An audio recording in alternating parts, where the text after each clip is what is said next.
chấp cái lô mình chấp đi cái lô ổn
chẳng biết cho mua bên nhau của ba nè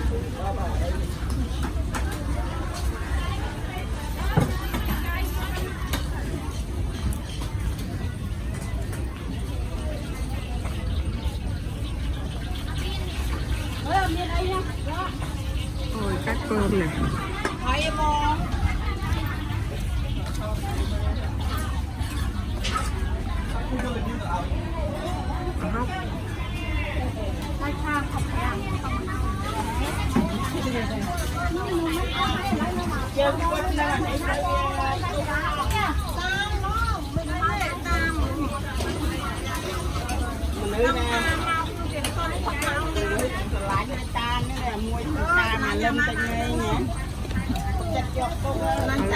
không mình tên á anh ấy mà buôn hẻm kilo mà tăng không mấy này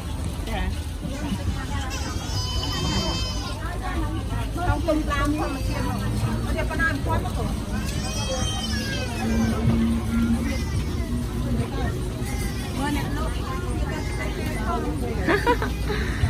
đẹp luôn xa đặt lỗ ban tam rồi chạy tới không thấy này chào nhóm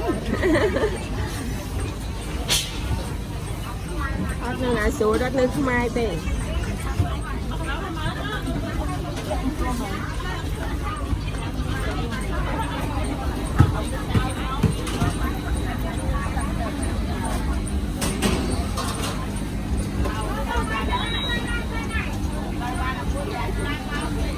làm bọc nhanh nhạy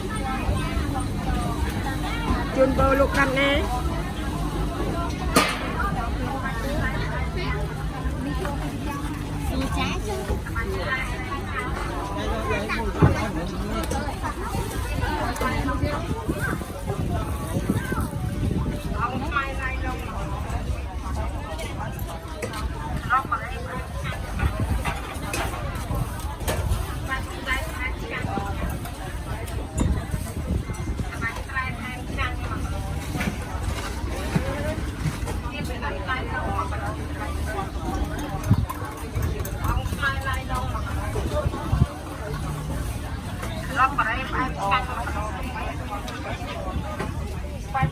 mơ do cả ấy nha nè quẹt tiếp xuất lai long mà cái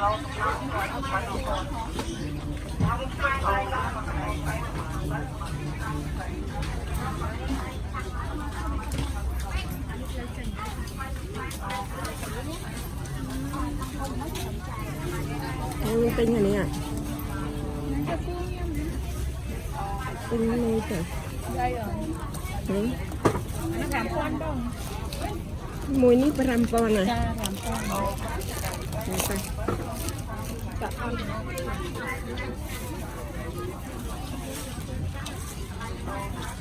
nhưng mà trong đâu nặng lúc đắp cái này mà mới khỏe chúng ta tinh ấy từ bao đó đến lịch đắp thì đừng tinh sảy khác tới không luôn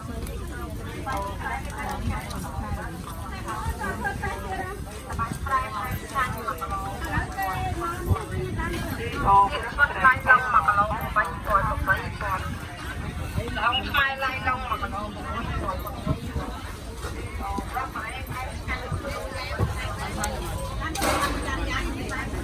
cái nào mà anh cho nó một tí mà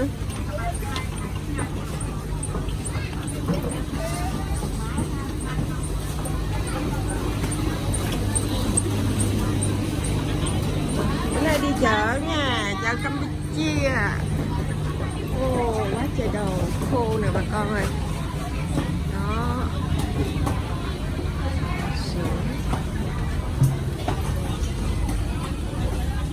Tên nào nó em?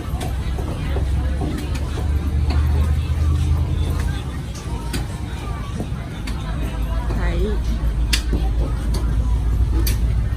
cá nè, cá linh nè, cá chạch nữa nè. Đó. Trời chưa? Cái này thịt cô đâu phải thịt heo đó hả?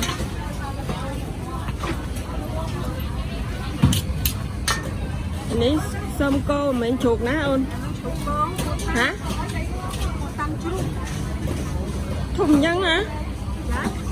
U tăng chuột thùng mấy? Wow. Mình tật cô đá mà kilo mà anh bay mơn hả?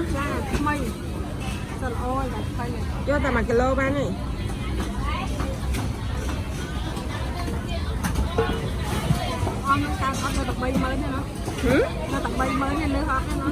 À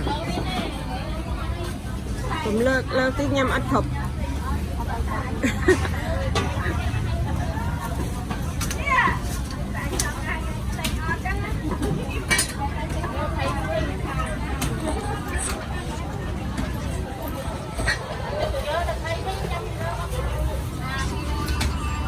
Đây nhà lôi kề.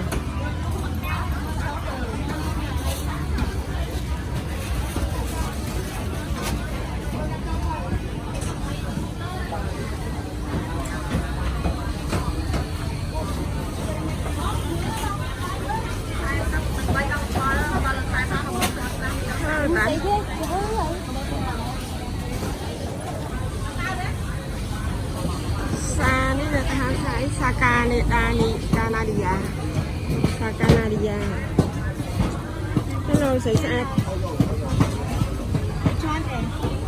ใบจอนđây gần cái này ai à hả đây à sao mà xoay lan hả ở tới vô bay tròn này nè lọ xoay nhanh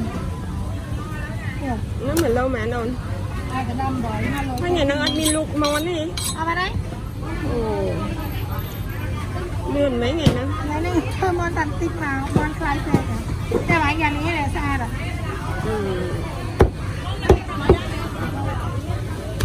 vô 1 kilo thấy không? Giá mà anh bảo 10 kilo. Con lăng cái nào bạn nói 8 lô hết. Chà. Thấy cái này. Tao 10. Thì tao nó lại nha ơi. Xin con nhông rồi. Tao lại nhau lên. Cái đó ăn rồi.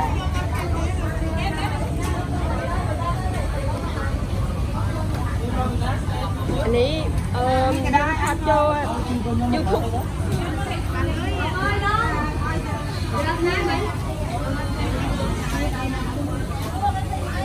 Long ơi, con lên tên cái sổ lóng này, thầy biết nó tao mà. Lên con xa chạm.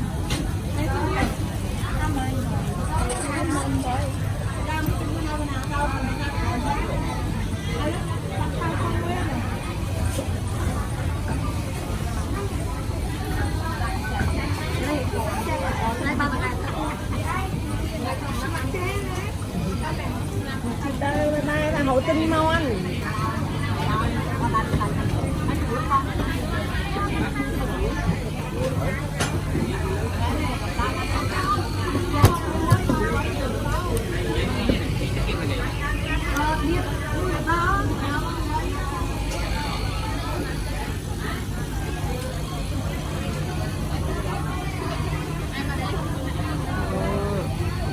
Trường mòn trường ấy nè, phần nổ.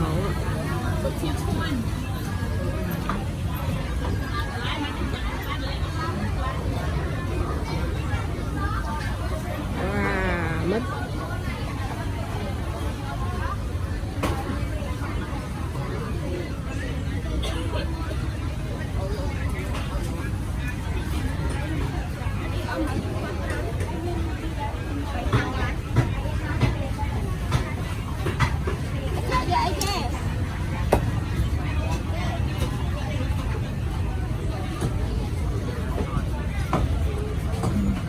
cái nhà chu cà chót luôn ít hơn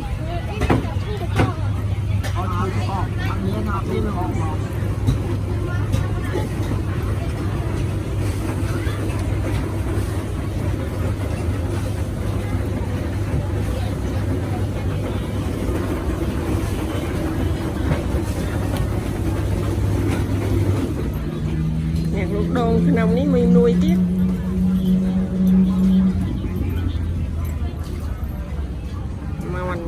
mà mình nghe mà ê tôm